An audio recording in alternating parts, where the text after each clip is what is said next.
त्याचा विचार करतात. आणि म्हणून भोजन झालं आणि भोजन झाल्यानंतर संतांनी दक्षिणाची अपेक्षा केली. बाबा, कारण संत भोजन झाल्यानंतर संताला काहीतरी दक्षिणा द्यायची असते असं शास्त्र म्हणतं. आणि म्हणून दक्षिणा रूपाने त्या संतांनी त्याच्याकडून एक मागणी केली. मागणी अशी होती की तुमच्या घरी आता याच्या पुढे जे बाळ होईल त्या बाळाचं नाव तुम्ही नारायण ठेवणार, आणि तुम्ही त्याचं नारायण ठेवून नाव ठेवलं हीच आमची दक्षिणा. आम्हाला दुसरं तुमच्याकडून काहीच अपेक्षित नाही. आणि म्हणून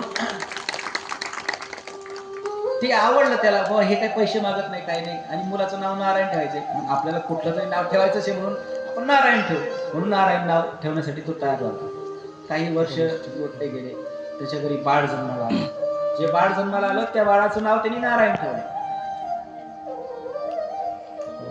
नारायण ठेवलं. आता नारायण मोठा व्हायला, आता तो घरातला लहान जो असतो का तो जास्त प्रिय असतो. आईचा, वडिलांचा, आजीचा, आजोबांचा, सगळ्यांचा प्रिय. सगळ्यातला लहान बाळ जे असतं घरातलं सगळ्यात लहान जो असतो तो सगळ्यांचा प्रिय असतो.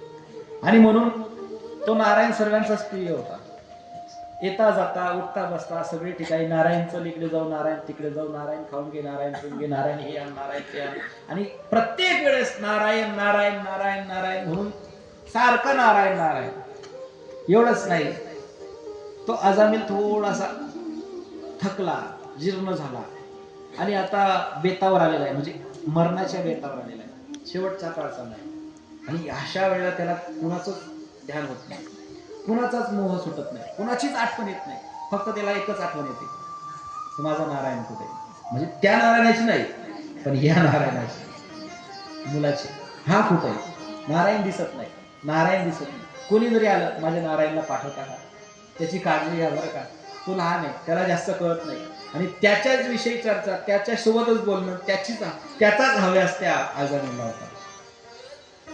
मरता मरता प्राण कंठी आलेला आहे आणि अजामिळने मात्र भगवंत म्हणजे नारायणाचा त्या ठिकाणी ध्यास केला. एवढ्या वेळेस नारायण नामाचा उच्चार केला. खऱ्या अर्थाने ते नारायण म्हणणं हे भगवंतासाठी नव्हतंच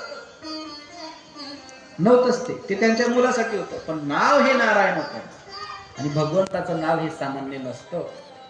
तुम्ही कुठल्याही अंगाने, कुठल्याही अनुषंगाने ते घ्या, कुठल्याही स्थितीमध्ये घ्या, त्याचं तुम्हाला फळ मिळणारच असतं.